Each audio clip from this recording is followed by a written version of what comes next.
Assalamualaikum warahmatullahi wabarakatuh.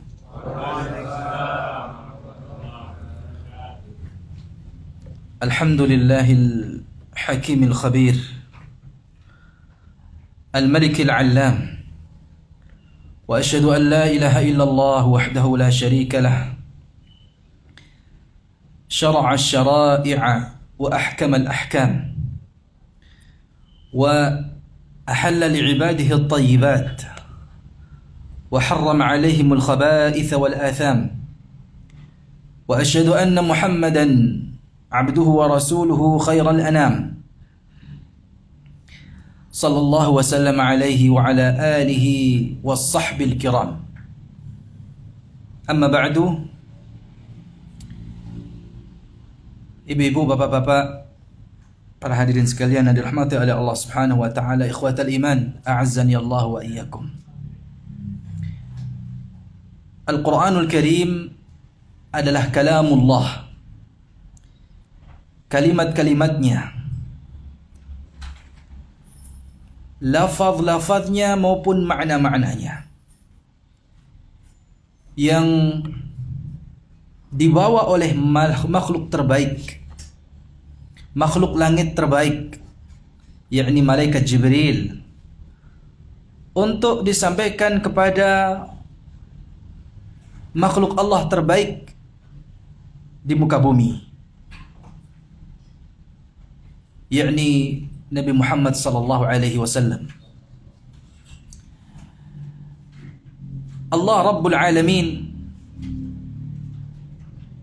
yang kalamnya Al-Quran sudah semestinya, karena Al-Quran adalah kalam Rabbil Alamin, kalamnya Rabb alam semesta. Sudah semestinya keinginan kita untuk mengetahui maknanya, memahami isinya, mentadaburi ayat-ayatnya, itu menjadi motivasi kita yang sangat besar. Orang-orang berusaha membaca dan memahami tulisan-tulisan dan ucapan-ucapan tokoh yang mereka idolakan. Bahkan mereka mencari pesan-pesan mereka. Apa istilahnya? Quote, apa namanya? Pesan-pesan mereka, ya. Kalau orang-orang saja demikian dengan idolanya, ya, lalu bagaimana dengan kita, dengan kalam Rabb kita? Dan adakah yang lebih hebat dari kalamnya?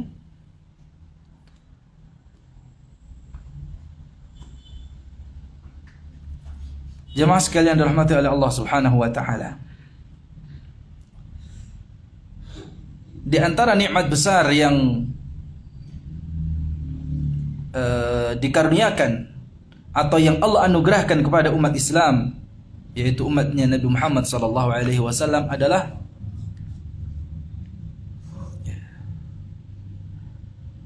Allah Subhanahu wa taala menurunkan Al-Quran sebagai zikir, ya, sebagai az-zikr, ya, pengingat, peringatan, sekaligus pengajaran, pelajaran, peringatan dan pelajaran bagi umat manusia. Ya. Al-Quran adalah kitabu hidayah, kitab hidayah, ya, hudal linnas, sebagaimana yang Allah firmankan di dalam Al-Quran ayat 185 dari surat Al-Baqarah, setelah Allah mengatakan syahrul Ramadan alladzi unzila fihi al-Qur'anu hudal linnas, Allah katakan hudal linnas. Al-Quran itu Allah turunkan di bulan Ramadan, permulaannya sebagai petunjuk bagi manusia, wa bayyinatin minal huda wal furqan, dan penjelasan-penjelasan mengenai petunjuk tersebut dan Al-Furqan, yaitu pembeda antara yang hak dan yang batil. Jadi sebagai peringatan bagi orang-orang yang beriman, pelajaran sekaligus nasihat bagi orang-orang yang bertakwa, hidayah bagi orang-orang yang mengamalkannya, kebaikan bagi para hamba, dan kemuliaan serta kesuksesan untuk dunia dan akhiratnya. Dan di antara keistimewaan Al-Quran di dalam mempelajarinya, baik itu mulai dari membacanya, menghafalkannya, memahaminya serta mengamalkannya, itu Allah mudahkan dengan semudah-mudahnya.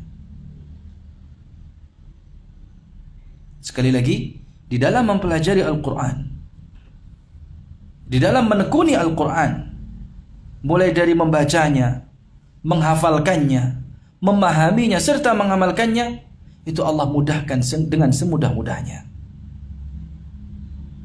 Dan ini janji Allah. Allah berfirman di dalam surat Al-Qamar dengan redaksi ayat yang sama sebanyak 4 kali. Mulai dari ayat yang ke-17, Allah berfirman, "Walaqad yassarnal Qur'ana lidzikri." Sungguhnya telah kami mudahkan Al-Quran itu sebagai zikir, sebagai peringatan, sebagai pengingat, sebagai pelajaran. Fahal mim muddakir. Allah tutup ayat ini, fahal mim muddakir, dengan sebuah pertanyaan. Maka adakah orang yang mau mengambil pelajaran?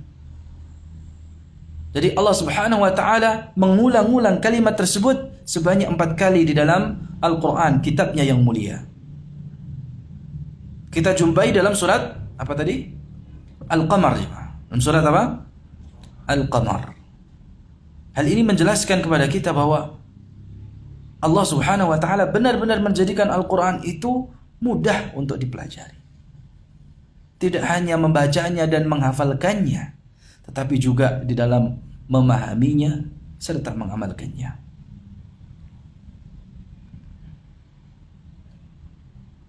Dan ini kemudahan yang Allah jadikan di dalam Al-Quran, itu khusus Allah berikan kepada Al-Quran. Tidak ada satupun kitab suci samawi yang Allah turunkan ke dunia yang memiliki sifat mudah sebagaimana halnya Al-Quran. Terkadang kita saja yang mempersulit diri sendiri, atau karena kabut syahwat yang ada pada diri kita, hawa nafsu yang tak terkendali, sehingga menjadikan kita kesulitan. Jadi sebenarnya bukan Al-Qur'annya yang sulit untuk dipelajari, karena Allah berfirman, walaqad yassarnal Qur'ana lidzikr. Tetapi kadang kita yang kita sendiri yang mempersulit diri kita, sehingga seakan-akan Al-Qur'annya yang sulit. Bukan Al-Qur'annya yang sulit, tapi kitanya yang mempersulit diri kita. Kalau kita mau, jadi kalau kita memiliki kemauan, maka mempelajari Al-Quran dari membacanya, menghafalkannya, memahaminya serta mengamalkannya itu bukan hal yang sulit. Itu Allah Subhanahu wa ta'ala mudahkan. Jamaah sekalian dirahmati oleh Allah Subhanahu wa ta'ala. Al-Quran sebagaimana ia mudah untuk dibaca, ia pun mudah untuk dihafalkan, dan ini merupakan sebuah realita. Sebuah realita yang dapat kita rasakan bersama, dapat kita lihat, kita saksikan dalam kehidupan kita. Allah Subhanahu wa ta'ala memudahkan kitab Al-Quran ini baik di siang maupun malamnya bagi mereka yang diberikan taufik olehnya untuk membacanya. Membacanya termasuk perkara yang mudah, dan ia senantiasa terasa nikmat, jemaah. Terasa nikmat bagi hati yang bersih, bagi jiwa yang suci, yang selalu merindukan Allah Subhanahu wa ta'ala. Ketika seseorang membaca Al-Quran, bagi hati yang bersih, Bagi jiwa yang suci, dia akan merasakan kelezatan yang tidak dirasakan oleh orang lain yang tidak membacanya. Tidak ada orang mengatakan sebenarnya saya bosan baca Al-Quran. Tidak ada. Kecuali karena memang orang tersebut ya tidak diberikan taufik oleh Allah.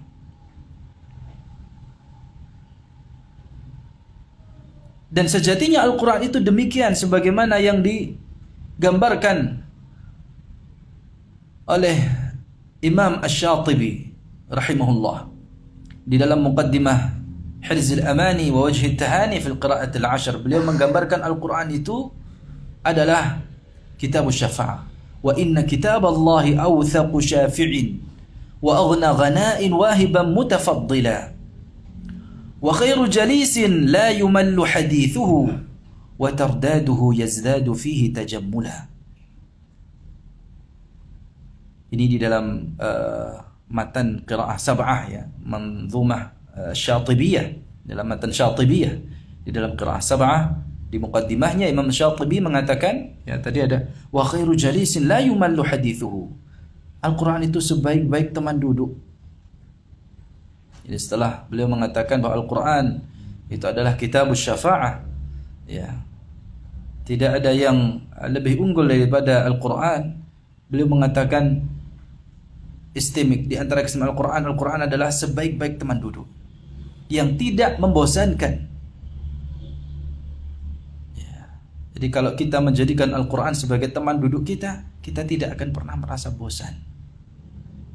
Ini gambaran Al-Quran yang dinyatakan oleh Imam Syatibi, yang beliau insya Allah termasuk Ahlul Quran. Wallahu hasibu wa la uzaki 'ala Allahi ahada. Jadi sejatinya bukan Al-Quran yang membosankan, tapi diri kita yang merasa bosan. Diri kita yang merasa malas. Diri kita yang lemah imannya. Sehingga kita yang merasa bosan bersama dengan Al-Quran. Jadi ini dapat kita jadikan tolak ukur. Kalau kita sedang merasa bosan, berarti ada tanda lemahnya iman kita. Ada kotoran di dalam hati kita. Karena ada yang salah dalam pandangan kita terhadap Al-Quran. Ya. Ada yang tidak beres. Ada yang sedang tidak beres dengan diri kita. Bukan dengan Al-Qurannya. Ya. Ada yang sedang tidak beres dengan diri kita. Kenapa kok kita bisa sampai bosan bersama dengan Al-Quran? Makanya kata sahabat Abdullah bin Mas'ud dan juga Uthman bin Affan dan sahabat yang lainnya ya, yang semisal maknanya, lau tahurat qulubukum lama syabi'tum min kalami rabbikum. Kalaulah sekiranya hati kalian itu suci, bersih, maka niscaya kalian tidak akan merasa kenyang dari kitab Rabb kalian.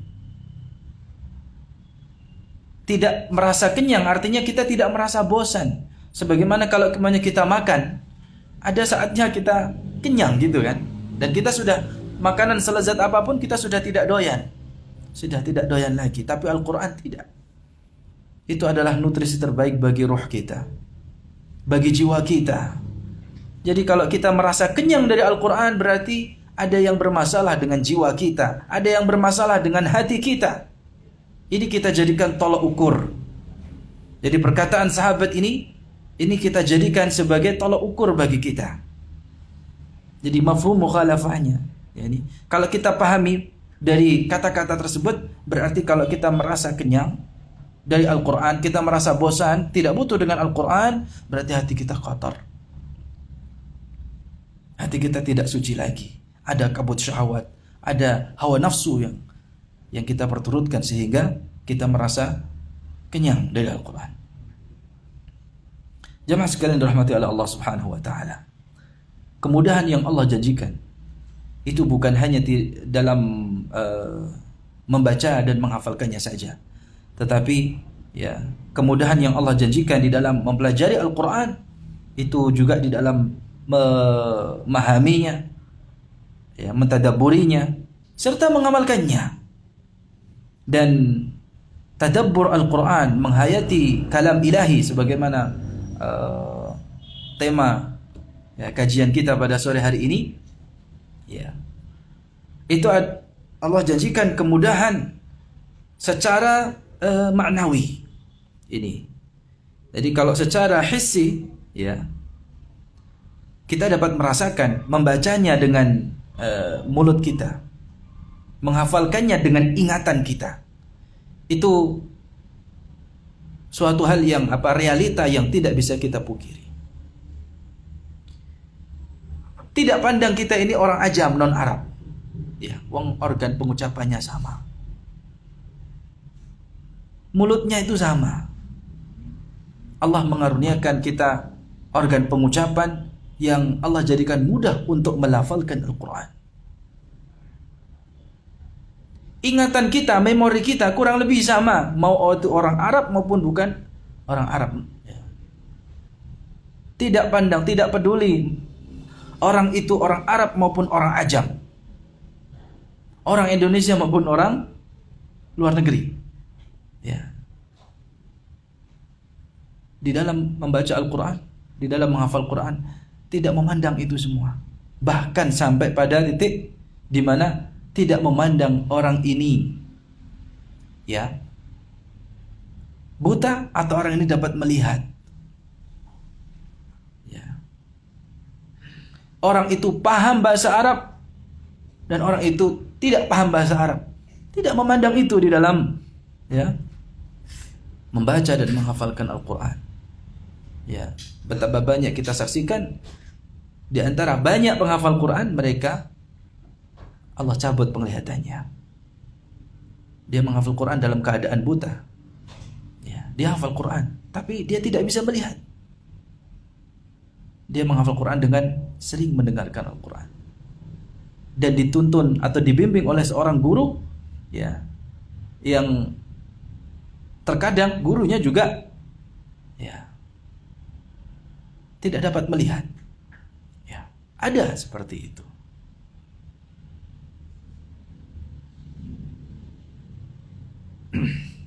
Dan ini merupakan tanda bahwa Al-Quran itu mukjizat. Nah, kemudahan secara maknawi, ya, Allah Subhanahu wa taala menurunkan Al-Quran agar kita mentadabburinya. Jadi, bagaimana mungkin Allah Subhanahu wa taala menurunkan Al-Quran dengan tujuan untuk ditadabburi, tapi kok sulit untuk ditadabburi? Tidak mungkin. Ya. Ini sekali lagi tidak memandang orang itu mengerti bahasa Arab atau tidak. Memang dibutuhkan, ya, seseorang itu mengetahui bahasa Al-Quran. Ya, karena dengannya dia akan dimudahkan untuk menghayati maknanya. Maka ini juga sekaligus pesan bagi seorang muslim agar mempelajari bahasa Arab yang menjadi bagian dari agamanya. Jadi kalau ada seorang muslim dia tidak mempelajari bahasa Arab sebagai bahasa kitab sucinya, maka artinya dia meninggalkan bagian agama yang wajib dipelajari. Karena dengan mempelajari bahasa Al-Quran, bahasa Arab, ya, maka dia akan dapat dengan mudah, ya, meresapi makna ayat Al-Quran yang dibaca.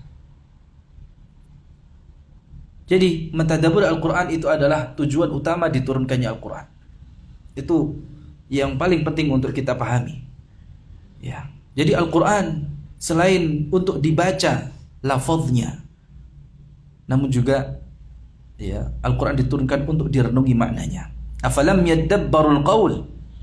Apakah mereka tidak memperhatikan perkataan kami? Afala yatadabbaruna Al-Quran? Apakah mereka tidak memperhatikan mentadabburi Al-Quran? Ya. Jadi afala yatadabbaruna Al-Quran, di dalam Al-Quran ada di surat An-Nisa ayat 82 dan surat Shad ayat dan surat Muhammad, ya. Ya, ada juga di surat Muhammad. Dia di surat An-Nisa dan surat Muhammad. Afala yatadabbaruna Al-Quran? Apakah mereka tidak memperhatikan Al-Quran? Ini sebenarnya bukan pertanyaan biasa, tapi sekaligus ada unsur apa, ya? Apa jamaah? Pertanyaan tapi maksudnya menegaskan, ya. Maknanya tadabburilah Al-Quran. Ya. Di surat An-Nisa, "Walau kana min 'indi ghairillahi lawajadu fihi ikhtilafan katsira." Kalau sekiranya Al-Qur'an itu bukan datang dari sisi Allah, maka niscaya mereka akan mendapatkan pertentangan yang banyak di dalamnya. Oleh surat Muhammad, ya. Gimana? Am 'ala qulubin aqfaluha? Apakah mereka tidak memperhatikan Al-Qur'an atau jangan-jangan hati mereka terkunci? Ada gembok ya yang membuat mereka tidak mentadabbur Al-Qur'an. Jadi Allah Subhanahu wa taala mudahkan Al-Qur'an untuk ditadabburi, untuk direnungi makna-maknanya. Dan seseorang yang mentadabburi Al-Qur'an maka akan bertambah keimanannya. Pasti. Ya. Bertambah pula keyakinannya sehingga ia menjadi pribadi yang baik dan istiqamah di dalam kebaikan tersebut. Merekalah orang-orang yang mendapatkan keberkahan hidayah di dunia dan di akhirat. Jamaah sekalian dirahmati oleh Allah Subhanahu wa taala. Ini baru muqaddimah. Sudah. Iya. Jadi dari tadi saya ngomong sudah semangat-semangat, ini baru muqaddimah. Ya. Pertanyaannya, bagaimana caranya agar kita bisa mentadabburi, menghayati kalam ilahi? Ini yang paling penting. Kalau kita sudah mengetahui urgensi dan bagaimana mudahnya kita mentadabburi Al-Qur'an, sekarang bagaimana caranya? Begitu kan? Kita tidak akan berhenti, oh iya kita tahu bahwa tadabbur itu penting. Menghayati kalam ilahi itu penting. Tidak cukup berhenti hanya di situ. Tapi harus tergerak dalam hati kita pertanyaan, harus muncul dalam hati kita pertanyaan, bagaimana caranya? Masa saya nggak pingin? Ya. Masa saya tidak ingin merasakan lezatnya Al-Quran, manisnya bacaan Al-Quran? Ya. Harus ada di dalam hati kita, ya, pertanyaan itu.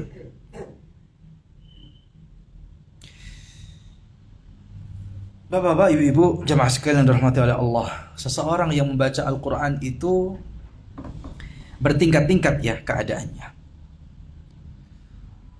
Di sini ada yang mungkin belum lancar, masih terbata-bata membacanya. Namun ada juga yang sudah lancar, tetapi belum mampu tadabbur, belum bisa menghayati. Jadi membacanya itu belum bisa dari hati. Jadi tilawahnya itu mungkin sudah lancar, tapi baru sekadar tilawah lafziyah, kata Imam Al-Qayyim. Imam Al-Qayyim membagi menjadi 3. Ya. Ada tilawah lafziyah, tilawah ma'nawiyah, dan tilawah hukmiyah. Ya. Jadi dia sudah lancar membaca Al-Quran, namun belum bisa tadabbur.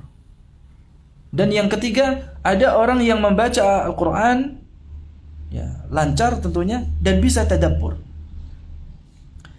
Kalau dari segi pahala, semuanya insya Allah berpahala. Sekali lagi, ya, semuanya akan mendapatkan pahala insya Allah. Namun yang terbaik tentunya adalah yang mampu mentadabburi Al-Quran. Ya, karena tadi tadabbur Al-Quran itu adalah tujuan Al-Quran itu diturunkan. Yang menjadi tujuan Al-Quran diturunkan untuk ditadabburi.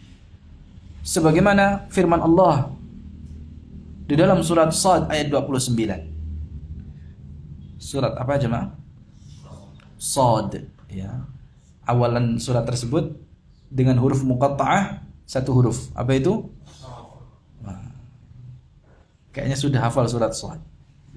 Ayat pertamanya saja Shad. Allahu Akbar. Nah, di surat Shad ayat 29 Allah berfirman, kitabun anzalnahu ilaika mubarakun. Ini adalah sebuah kitab yang kami turunkan kepadamu Muhammad, mubarak, penuh dengan keberkahan. Tujuannya apa? Liyadabbaru ayatihi waliyatadzakkara ulul albab. Supaya mereka itu dapat memperhatikan ayat-ayatnya. Supaya mereka itu dapat merenungi makna-maknanya. Waliyatadzakkara ulul albab. Dan supaya orang-orang yang memiliki akal, fikiran itu dapat mengambil pelajaran. Jadi itulah tujuan Al-Quran itu diturunkan. Ya, kitab yang penuh barakah ini. Maka orang yang mubarak, ya, seorang hamba yang diberkahi di bulan Ramadan yang penuh barakah ini, ya, dengan kitab Al-Quran, ya, dia tadabburi. Nah, tadi ya pertanyaannya, lantas bagaimana caranya agar kita bisa meningkatkan kualitas bacaan kita menjadi bacaan tadabbur? Nabi SAW dan para sahabatnya, mereka membaca Al-Quran itu dengan pelan, tidak tergesa-gesa. Para sahabat, ya, generasi terbaik, murid terbaik Nabi SAW, itu mereka, ya, membaca Al-Quran itu 10 ayat 10 ayat. Jadi sebelum beranjak dari 10 ayat tersebut, maka terlebih dahulu mereka menghafalkannya, kemudian mentadabburinya, memahami maksudnya, dan mengamalkan kandungannya. Ya, ini kalau seseorang ingin mentadabburi Al-Quran, ya dia tidak mengkhatamkannya kurang dari 3 hari. Ya, kalau ingin mentadabburinya, maka dia tidak mengkhatamkannya kurang dari 3 hari. Ada larangannya. Terus bagaimana kalau di bulan Ramadan? Nah, itu beda kasusnya, ya. Kita berbicara kalau ingin mentadabburi, maka ya di dalam mengkhatamkannya, ya, itu tidak kurang dari 3 hari. Kalau orang yang mengkhatamkan Al-Quran kurang dari 3 hari, itu beda kasusnya, ya, atau keadaannya tidak sama dengan orang yang hendak mentadabburi Al-Quran. Ya, bagaimana seorang itu bisa memahami ayat Al-Quran yang dibaca kalau dia mengkhatamkan Al-Quran kurang dari 3 hari? Lam yafqah, kata Nabi SAW. Tidak mungkin dia bisa memahami apa yang dibaca. Tetapi jangan sedikit-sedikit suudzon, ya, wah ini bisa khatam dari, ya. Kemudian enggak.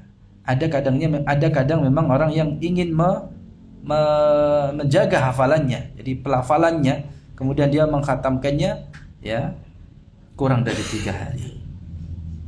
Atau di bulan Ramadan, terutama mungkin di 10 hari terakhirnya, ya, bulan Ramadan secara umum dan khususnya dia mengkhatamkan, ya, sehari saja atau bahkan semalam saja, ya. Apalagi kalau yang melakukan itu, ya, salafun salih, ya, dengan kesalehannya, dengan keutamaannya, dengan, ya, ketinggian pemahamannya, ya, jangan disamakan dengan kita, ya.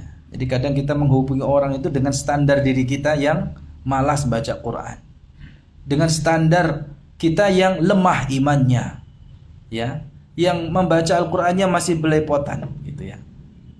Ya, tentu di waktu-waktu tertentu, waktu fadilah, istilahnya, waktu yang memiliki keutamaan seperti di bulan Ramadan, atau kadang di tempat-tempat tertentu, tempat yang memiliki keutamaan, ya, maka ada orang yang ingin mengejar kuantitas. Tidak masalah. Dalam hal ini kita harus mendudukkan masalah ini, ya, sesuai dengan, ya, porsinya, sesuai dengan keadaannya, ya. Makanya akan kita dapati ada salaf, ya, para pendahulu kita dari kalangan orang-orang saleh, mereka ada yang mengkhatamkan Al-Quran bahkan semalam saja, dan itu pun di sholatnya. Ya, jangan disamakan kita yang belum hafal Quran, gitu, ya. Ya, kalau kita, ya, jangankan 3 hari, 30 hari saja kadang belum tentu khatam. Ya. Bahkan sampai berlalu 40 hari kita belum mengkhatamkan Al-Quran. Yaitu tandanya kita lalai, kita menghajar Al-Quran, meninggalkan Al-Quran, ya. Maka di sini pesannya jangan sampai berlalu sampai 40 hari, ya, atau sebulan lebih kita kok belum khatam Al-Qurannya, ya.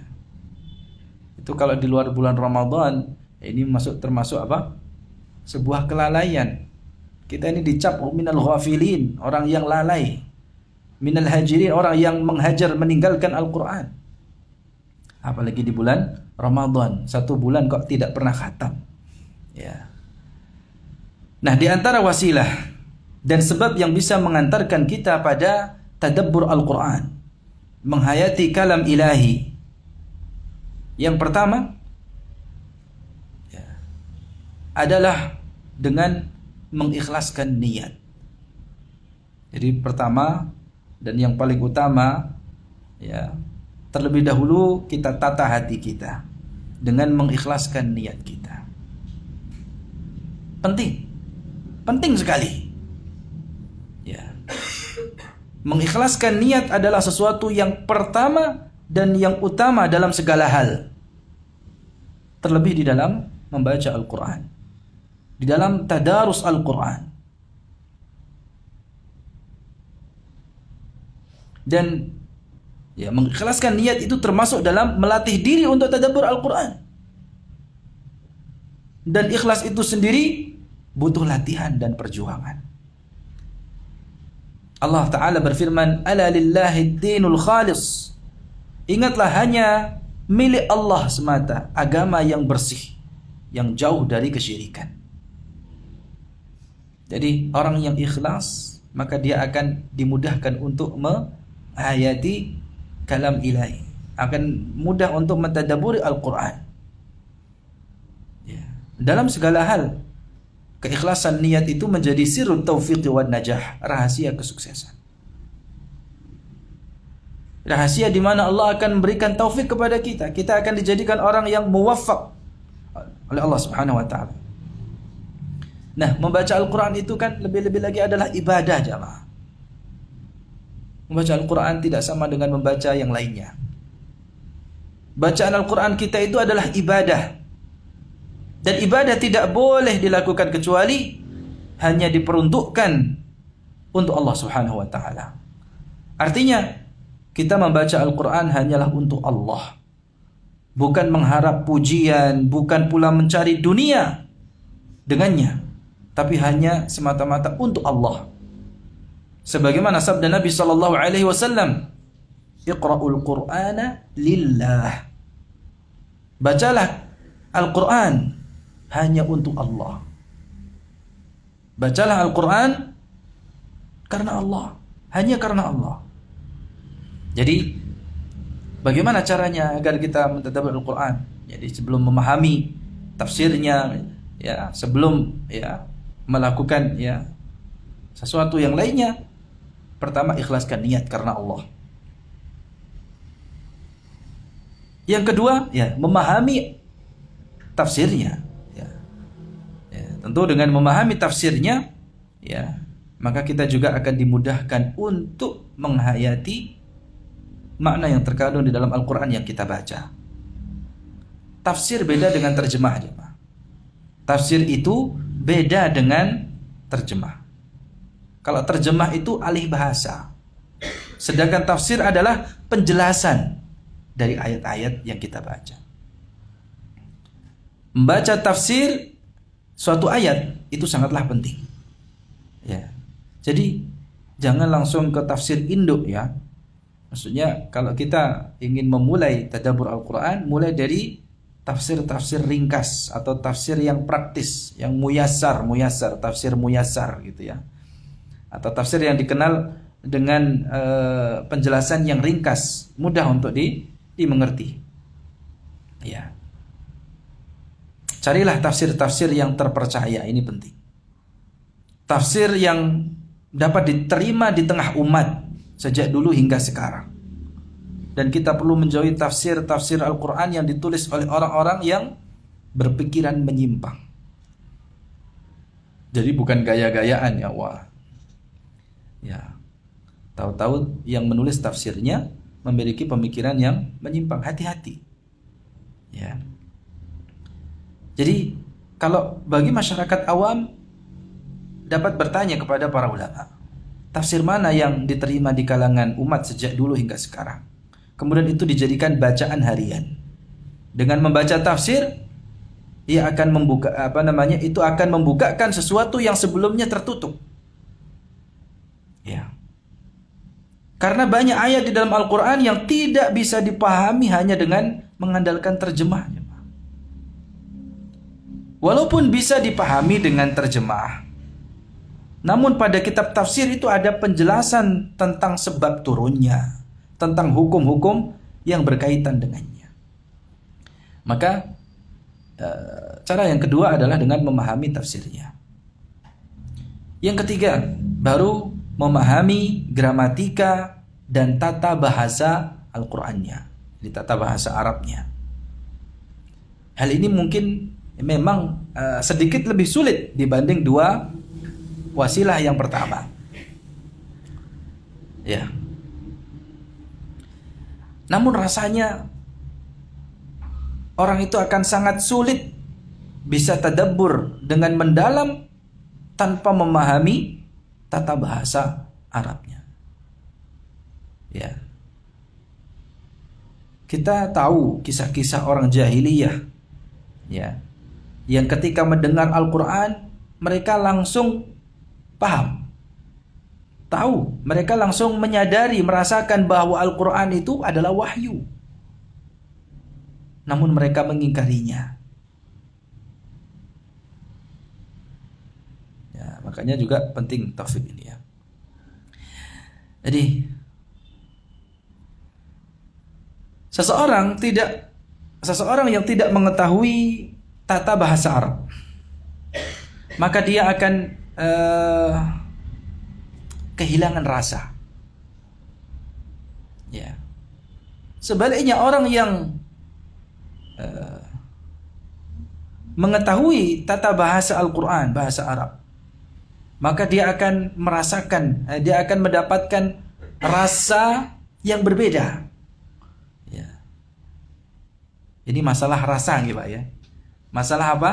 Rasa yang kadang sulit untuk diungkapkan. Ya.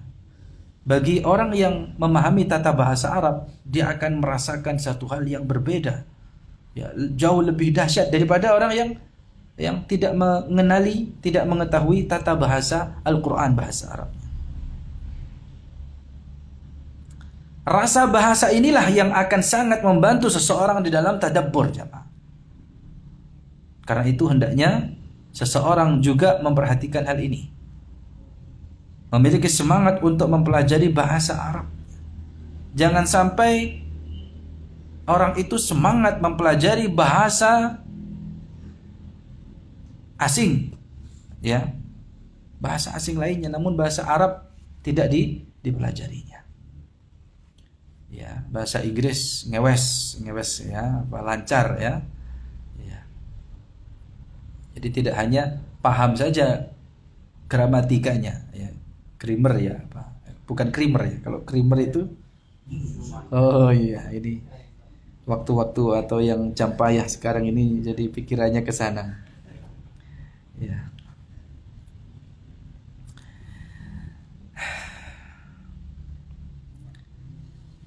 Baik, yang keempat, ya, kita persingkat lagi. Yang keempat, wasilah atau sebab yang menjadikan kita dapat menghayati makna Al-Quran, menghayati kalam ilahi, yaitu dengan menghadirkan keyakinan bahwa Al-Quran itu adalah pesan atau surat untuk kita, surat atau pesan yang ditujukan untuk kita yang membacanya, bukan untuk orang lain dulu, tapi untuk diri kita yang membacanya. Jadi pada saat membaca Al-Quran kita hadirkan perasaan ini, bahwa surat atau Al-Quran itu adalah surat cinta dari Tuhan kita. Sehingga setiap pembicaraan, baik itu dalam bentuk perintah maupun larangan, ya, yang ada dalam Al-Quran itu tertuju kepada diri kita. Karena sebagian orang apabila mendengar perintah dan larangan, yang langsung dia ingat siapa? Orang lain. Seakan-akan, ya, ayat tersebut ditujukan untuk orang lain. Ya. Wah, ini perintah ini cocok buat fulan. Larangan ini wah tepat buat si fulan. Jadi dia yang membaca pesan tersebut, tetapi ditujukannya untuk orang lain. Nah, sahabat yang mulia Abdullah ibnu Mas'ud radhiyallahu anhu mengatakan, bagus ini perkataannya. Ya, apa? Apabila engkau mendengar ayat ya ayyuhalladzina amanu. Apa artinya ya ayyuhalladzina amanu? Wahai orang-orang yang beriman, apa kata beliau? Al-qisama'ak. Siapkanlah pendengaranmu. Karena setelahnya yang akan dibicarakan adalah perintah yang harus kau kerjakan. Atau kalau tidak ada larangan yang harus kau tinggalkan. Itu kata beliau. Jadi apabila kau mendengar ayat ya ayyuhalladzina amanu, pasang telinga, ya, pasang pendengaran kita baik. Ya, siapkan pendengaranmu. Karena setelahnya pasti yang akan dibicarakan adalah perintah yang harus kau kerjakan ataupun larangan yang harus kau tinggalkan. Nah, kondisi kaum muslimin saat ini ya mereka membaca Al-Qur'an. Ya. Mana ada orang muslim tidak membaca Al-Qur'an. Ya, jadi seorang muslim kalau mau dikatakan dia muslim ya seharusnya membaca Al-Qur'an. Ya, makanya kita katakan ya kaum muslimin saat ini ya semua membaca Al-Qur'an. Ya. Kita ini kalau mau dikatakan sebagai seorang muslim ya harus membaca Al-Qur'an. Tidak mungkin tidak membaca Al-Qur'an. Ya. Namun demikian kadang Al-Qur'an yang kita baca itu memberikan peringatan, memberikan ancaman dengan suatu siksaan. Tapi kita tidak mengerti kalau yang dimaksud ayat tersebut itu adalah yang diancam, yang diperingatkan itu kita.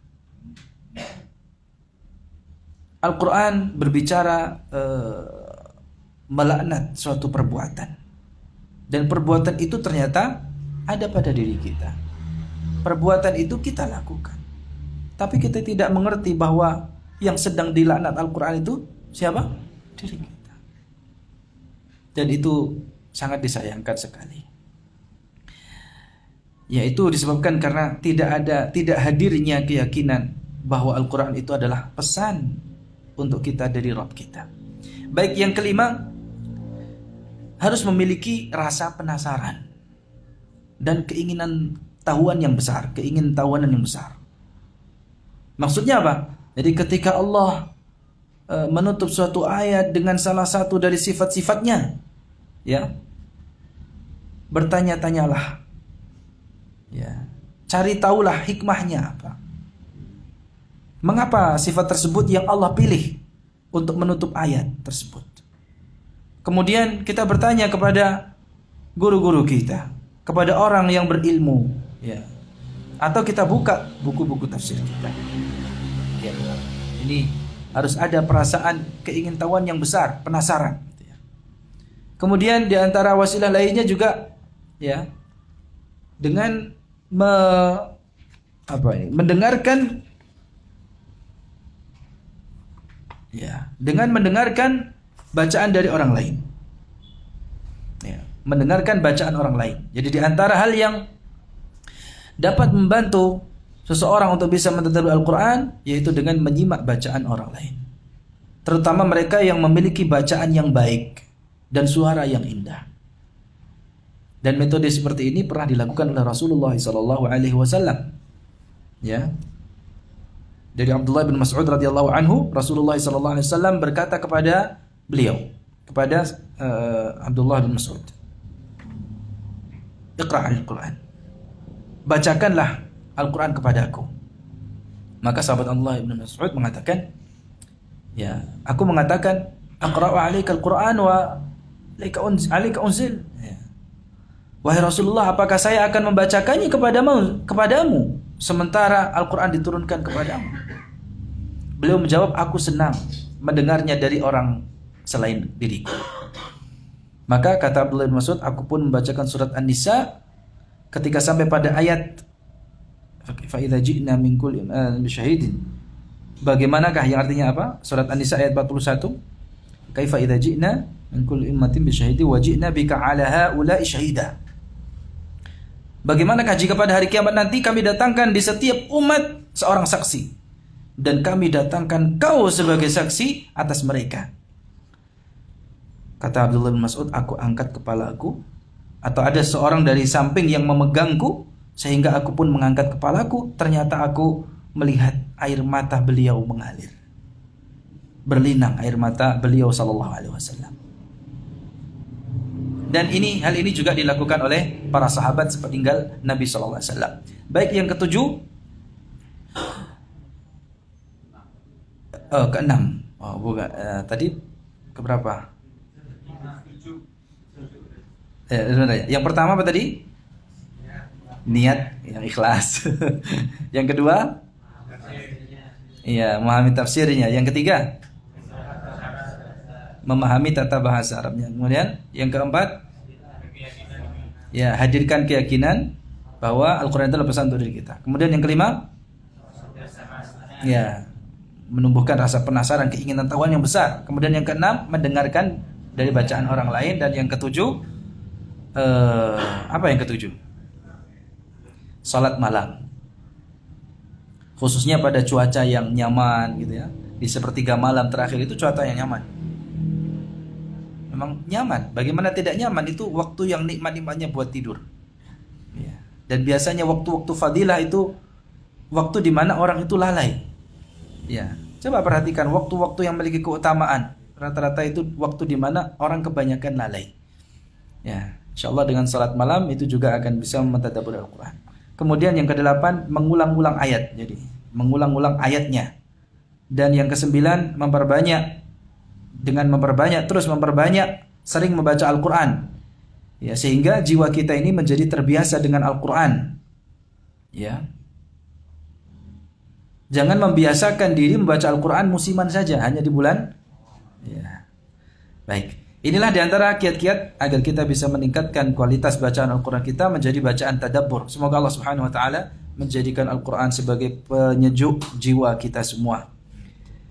Dan dengan membacanya dengan tadabbur, ya, maka akan semakin bertambah keimanan kita, dan tentunya ilmu kita juga akan semakin bertambah pula. Dengannya kita akan dapat meraih manfaat yang besar, keberkahan yang besar dari Al-Quran yang kita baca. Hadza wa sallallahu wasallam ala nabiyyina Muhammad wa ala alihi wa sahbihi ajma'in walhamdulillahi rabbil alamin. Subhanakallahumma wa bihamdika asyhadu an la ilaha illa anta astaghfiruka wa atubu ilaik. Assalamualaikum warahmatullahi wabarakatuh.